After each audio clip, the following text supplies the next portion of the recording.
मी उल्का उद्धव पटवर्धन. उल्काच किचनमध्ये आपणा सर्वांचं स्वागत आहे. मी आज आपल्याला छानपैकी खमंग कुरकुरीत असं टोमॅटो ऑमलेट करून दाखवणार आहे. त्याच्यासाठी आपण नेहमी करतो त्यापेक्षा थोड्या वेगळ्या पद्धतीने मी आज तुम्हाला करून दाखवणार आहे. त्याच्यासाठी आता प्रथम काय करणार आहे तर मी हा टोमॅटो घेतला आहे. 2 टोमॅटो घेतलेत मोठे. त्याच्यात ही ओली मिरची घालणार आहे.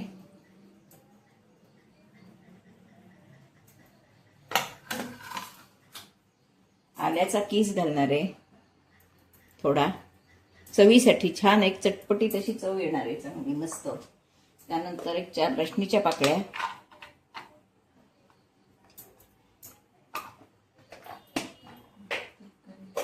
थोडं जिरं.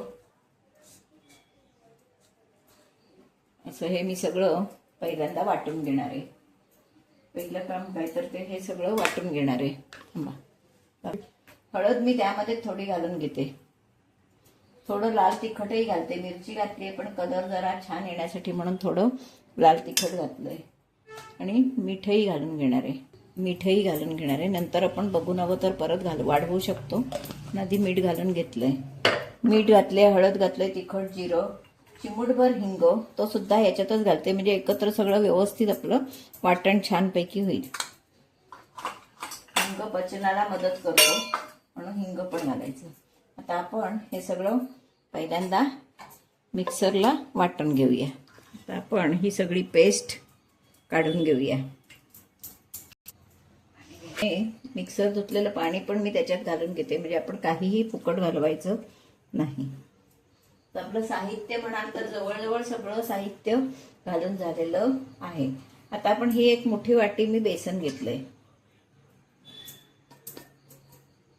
1-2 मोठे चमचे तांदूळाचं पीठ घेतलंय. त्यामध्ये मी कांदा घालणार आहे. बारीक चिरलेला कांदा घातलाय. छान एकदम आपलं असं क्रिस्पी असं ऑमलेट होईल. जरा वेगळ्या प्रकारानं दाखवते तुम्हाला. नंतर भरपूर कोथिंबीर. यामध्ये कोथिंबीर भरपूर हवी, छान लागते. दिसतंही छान आणि लागतंही छान. आता आपण हे पीठ चांगलं भिजवून घेणार आहोत.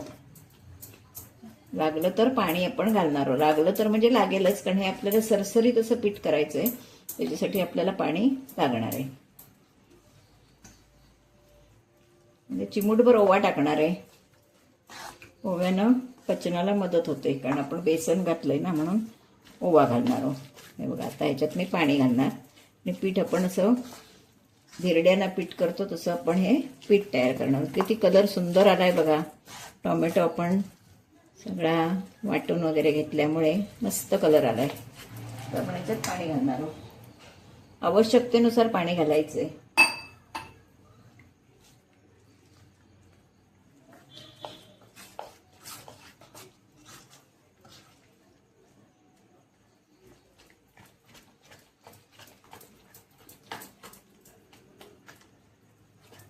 थोडं सैल करून घेते. त्याच्यात थोडासा रवा टाकला तरी सुद्धा चालतो, बारीक रवा. त्याने सुद्धा छान असं कुरकुरीत होतं धिरडं. आपण पिठाची चव बघायची. बॅटरमध्ये आपण ओवा पण घालणार आहोत थोडा, म्हणजे पचनाला एकदम सोपं जातं. गॅसीस होऊ नये म्हणून ओवा घालायचा. अजून थोडं मी पाणी घालणार आहे आणि आपण तवा गरम होत ठेवणार आहे. आता छानपैकी तापलेला आहे. आपण त्याला तेल लावून घेणार आहोत. हा मी बिडाचा तवा ठेवलाय त्याच्यामुळे तेल लावायला हवं. पहिलं जरा छोटंच घालायचं. नेहमी कुठचंही काही करताना पहिल्या वेळी जरा छोटं घालायचं. आता आपण ऑमलेटचं पीठ तयार झालेलं आहे. आता आपण ऑमलेट घालून बघूया.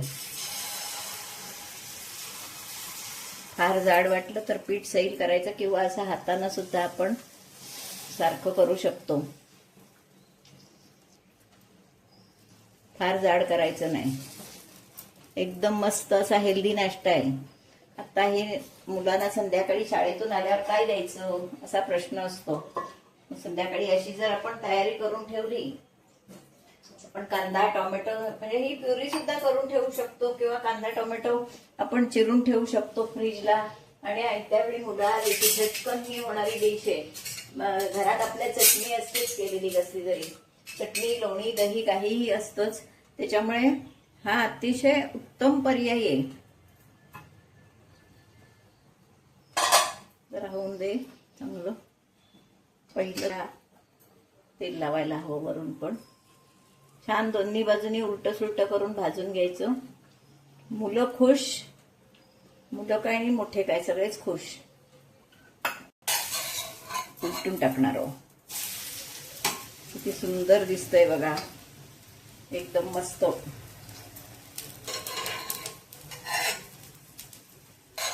पुन्हा आपण असं परतून उलटं सुलटं करून चांगलं परतून घ्यायचं भाजून.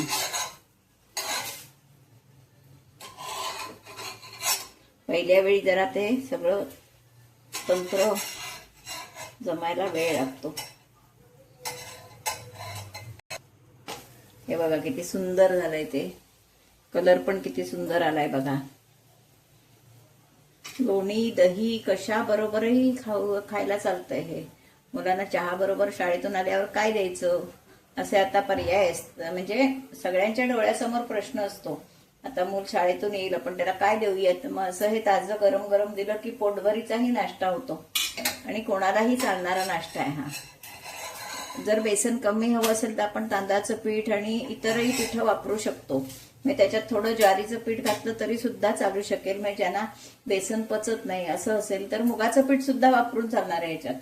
तुम्हाला मी एकदा मुगाचं पीठ वापरून सुद्धा करून दाखवेन. म्हणजे ज्यांना बेसन चालत नाही, गॅसेस होतात, त्यांच्यासाठी आपण पर्यायही काढू शकतो. असं आपलं हे छान आमलेट आहे बघा, किती सुंदर झालंय ते. खाण्यासाठी तयार आहे. खायचं असेल तर डिश मध्ये घ्यायचं, नाहीतर असं जाळीवर ठेवायचं.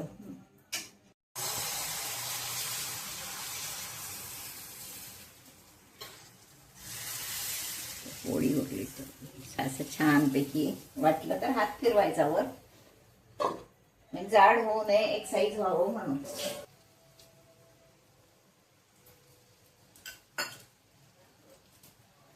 आपण हे उलटवून घेऊया. किती सुंदर, उलटायला पण काय प्रश्न येत नाही. हे अगदी पातळ पण करायचं नसतं. हे आयते वगैरे करतो असं नाही करायचं. कलर पण बघा किती सुंदर आलाय तो. एकदम मुलं पण खुश आणि आपणही खुश. आपल्यालाही वाढताना छान वाटतं. असं सुंदर कलर आलाय बघा.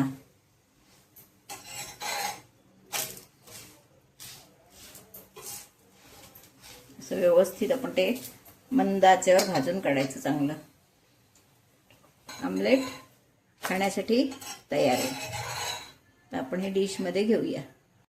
खमंग टोमॅटो ऑमलेट. आज मी जरा तुम्हाला वेगळ्या पद्धतीनं करून दाखवलंय. म्हणजे ते होतंही चुरचुरीत, कारण आपण टोमॅटोच्या फोडी घातल्या की त्यानंतर मऊ पडतात. म्हणून ही पद्धत एकदम छान अशी मी वापरून तुम्हाला करून दाखवलंय. अगदी मुलांना नाश्त्याला, कोणाला डब्याला, ऑफिसला सुद्धा नेऊ शकता. चहा बरोबर कोण पाहुणं येणार असेल तर. आणि शक्यतो टोमॅटो कांदा आपल्या घरात नक्कीच असतो. त्याच्यामुळे ही रेसिपी आपण केव्हाही करू शकता. लोणी दही ताशाबरोबरही खाऊ शकतो. अगदी लोणचं सुद्धा चालू शकतो. अशी ही रेसिपी नक्की करून बघा. आणि माझी रेसिपी जर तुम्हाला आवडली तर लाईक शेअर सबस्क्राईब करा. आणि मला कमेंट बॉक्समध्ये कळवा तुम्हाला रेसिपी आवडली का. शक्यतो तुम्ही कुठून बोलताय तेही मला सांगा, म्हणजे मलाही कळतं आपण कुठपर्यंत पोचलोय ते असं. त्याच्यामुळे तुम्ही मला नक्की कळवा कुठून कुठून आपण बोलताय ते. कमेंट कुठून करताय तेही मला कळवा. ह्यामध्ये जर समजा आपल्याला बेसन नको असेल तर आपण मुगाचं पीठ घालून सुद्धा करू शकतो. तांदूळ नको असेल तर ज्वारी घालू शकतो. म्हणजे कितीतरी आपल्याला ह्याच्यात व्हेरिएशन करता येणार आहे. मी तुम्हाला वेगवेगळ्या पद्धतीने हे सगळे पराठे किंवा धिरडी वगैरे दाखवणार आहे. कारण डब्यासाठी या सगळ्याच्या मुलांच्या छोट्या भुक्यासाठी, मोठ्या भुक्यासाठी हे सगळं अगदी आवश्यक गोष्टी आहेत. तर हे मी तुम्हाला नक्की दाखवणार आहे. तुम्ही नक्की करून बघा. आणि आवडलं तर लाईक शेअर सबस्क्राईब करायला विसरू नका. धन्यवाद.